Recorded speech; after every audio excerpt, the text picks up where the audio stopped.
Hello बच्चों, आज का हमारा टॉपिक है प्रिंसिपल ऑफ रिवर्सिबिलिटी। तो प्रिंसिपल ऑफ रिवर्सिबिलिटी क्या होता है देखेंगे। According to this principle the light follows the same path if the direction of travel is reversed.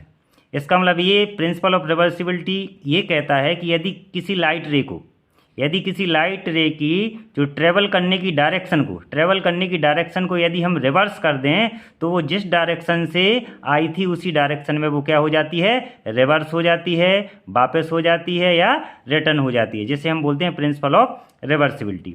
अब इसको डायग्राम से समझते हैं। ये डायग्राम, तो इस डायग्राम में आप देखेंगे कि एक इंटरफेस है, इसके ऊपर एयर है जो रेयर मीडियम कहलाता है, और नीचे क्या है, ये पूरा का पूरा ग्लास है जिसे अपन डेंसर मीडियम बोलते हैं, ठीक है ना। तो पी क्यू यहाँ पर इंसिडेंट रे है और क्यू आर यहाँ पर रिफ्रैक्टेड रे है, ठीक है ना। तो यहाँ देखेंगे ये पी क्यू रे इंटरफेस के पॉइंट क्यू पर क्या होती है, इंसिडेंट, और आफ्टर रिफ्रैक्शन एक क्यू आर डायरेक्शन में क्या हो जाती है, रिफ्रैक्टेड, ठीक है ना। तो ये रिफ्रैक्टेड होने के बाद टूवर्ड द नॉर्मल की ओर बेंड हो जाती है, क्योंकि ये रिफ्रैक्शन का रूल होता है कि जब कोई लाइट रे रेयर मीडियम से डेंसर मीडियम में एंटर करती है तो वो टूवर्ड द नॉर्मल की ओर थोड़ा सा बेंड हो जाती है, ठीक है ना। अब ये रिवर्स कैसे होगा, तो रिवर्स करने के लिए, इस क्यू आर को रिवर्स करने के लिए हमें यहाँ पर एक सिंपल मिरर को सेट करना होता है इस क्यू आर के परपेंडिकुलर। तो क्यू आर के परपेंडिकुलर जब सिंपल मिरर को परपेंडिकुलर सेट करते हैं तो क्यू आर जो यहाँ इस मिरर पर इंसिडेंट होगी वो उसी डायरेक्शन में चली जाएगी जिस डायरेक्शन से वो आई थी, यानी पी क्यू से आई थी तो जो रिटर्न होगी वो क्यू पी डायरेक्शन में रिटर्न हो जाएगी, ठीक है ना। तो इसे बोलते हैं अपन प्रिंसिपल ऑफ रिवर्सिबिलिटी। अब थोड़ा सा इसके लिए डेरिवेशन समझ लेते हैं।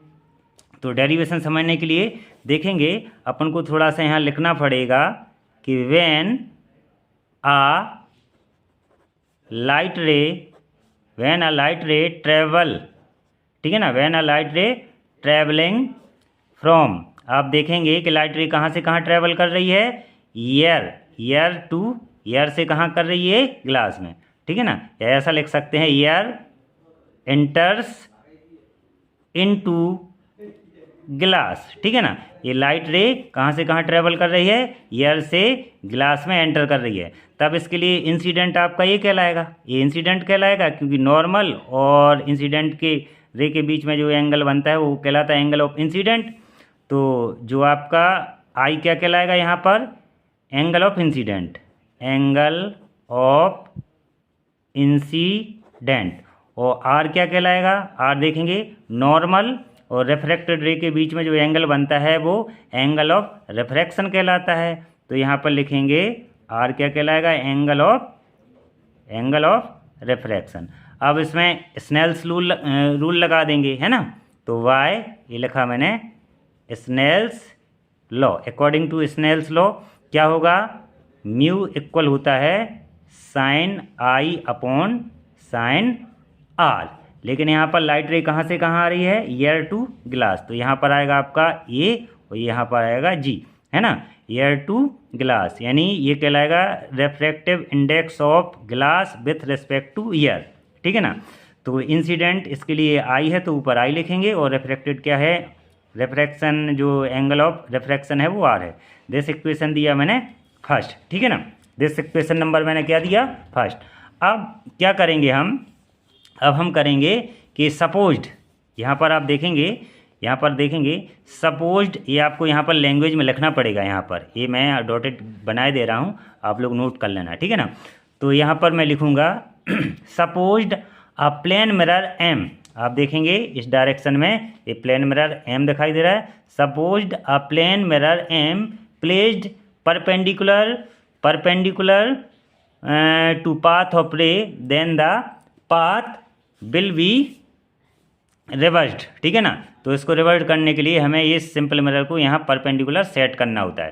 तब यहाँ पर सेट करेंगे तो ये जिस डायरेक्शन से आई, यहाँ से आ रही है तो उसी डायरेक्शन में जाएगी। तो अब इस इंटरफेस के लिए ये कहलाएगा आपका ए कहलाएगा आपका इंसिडेंट रे, और जो आपका क्यूपी कहलाएगी आपका रिफ्रैक्टेड रे। ध्यान रखना, जब ये मिरर सेट करेंगे तो यहाँ से ये टकरा के रिवर्स होगी, तो इंसिडेंट कहलाएगी आपकी क्यू आर या आर क्यू, और रिफ्रैक्टेड रे कहलाएगी आपका क्यूपी। तो अब इस बार एंगल बदल जाएंगे, जो आर कहलाएगा वो कहलाएगा एंगल ऑफ इंसिडेंट, और आई जो होगा वो एंगल ऑफ रिफ्रैक्शन। ठीक है ना। तो देखिए, हेंस जो आर होगा वो कहलाएगा आपका एंगल ऑफ रिफ्रैक्शन, और जो आई होगा वो कहलाएगा आपका एंगल ऑफ इंसिडेंट। ठीक है ना, क्योंकि डायरेक्शन चेंज हो गई ना, आप देखेंगे डायरेक्शन चेंज, ये मिरर से रख दिया मैंने यहाँ पर, तो ये आर क्यू हो गई आपकी इंसिडेंट रे, और क्यू पी हो गई आपकी यहाँ पर रिफ्रैक्टेड रे। तो ये एंगल जो रिफ्रैक्टेड एंगल था वो कौन सा एंगल बन जाएगा, एंगल ऑफ रिफ्रैक्शन था वो इंसिडेंट कहलाएगा, और एंगल ऑफ इंसिडेंट था वो एंगल ऑफ एक बार रिपीट करता हूँ, जो आर था उल्टा हो जाएगा। आप देखेंगे यहाँ पर आर क्या था, एंगल ऑफ रिफ्रैक्शन, तो ये बन जाएगा एंगल ऑफ इंसिडेंट, और आई था एंगल ऑफ इंसिडेंट, तो ये बन जाएगा एंगल ऑफ रिफ्रैक्शन। तो अगेन स्नेल्स लॉ लगाएंगे, वाई स्नेल्स लॉ क्या होगा, म्यू इक्वल साइन, इस बार क्या लिखेंगे, आर आएगा ऊपर क्योंकि इंसिडेंट आर कहलाएगा यहाँ, और साइन आई आएगा नीचे, और यहाँ क्या होगा आपका ईयर टू ग्लास होगा कि ग्लास टू ईयर, तो यहाँ होगा ग्लास टू ईयर। ठीक है ना, ग्लास टू ईयर। अब जब डायरेक्शन चेंज होगी तो ग्लास से ईयर की ओर जाएगी। ठीक, तो this equation number A second. अब यदि फर्स्ट और सेकंड का यदि मल्टीप्लाई कर दूँ तो लेफ्ट में लेफ्ट का मल्टीप्लाई, और राइट में राइट का मल्टीप्लाई। तो यहाँ लिखा मैंने equation first multiply by equation second. तो इक्वेशन फर्स्ट और सेकंड का मल्टीप्लाई किया तो ये आएगा ए mu g into g mu ए, लेफ्ट में लेफ्ट का, और जब मैं राइट में राइट का करूँगा तो क्या था, ये sine i upon sine r into sine r upon sine i, और ये साइन आर से साइन आर कैंसिल आउट, ये साइन आई से साइन आई कैंसिल आउट। क्या मिलेगा मुझे, यहाँ पर मिलेगा a mu g into g mu a is imply that 1, और किसी एक को इसके 1 के नीचे डाल दो, तो चाहे इसको 1 के नीचे डाल दो, तो ये मिलेगा a mu g is imply that 1 upon g mu a. इससे बोलते हैं प्रिंसिपल ऑफ रिवर्सिबिलिटी, क्योंकि मीडियम भी चेंज हो जाएगा। पहले एयर से ग्लास में एंटर कर रही थी लाइट रे, अब ये ग्लास से एयर में। ठीक है ना, तो ये आपका प्रिंसिपल ऑफ रिवर्सिबिलिटी होगा। आई होप समझ में आया होगा आपको। बच्चों आप लोग लाइक कीजिए, सब्सक्राइब कीजिए। ओके, धन्यवाद।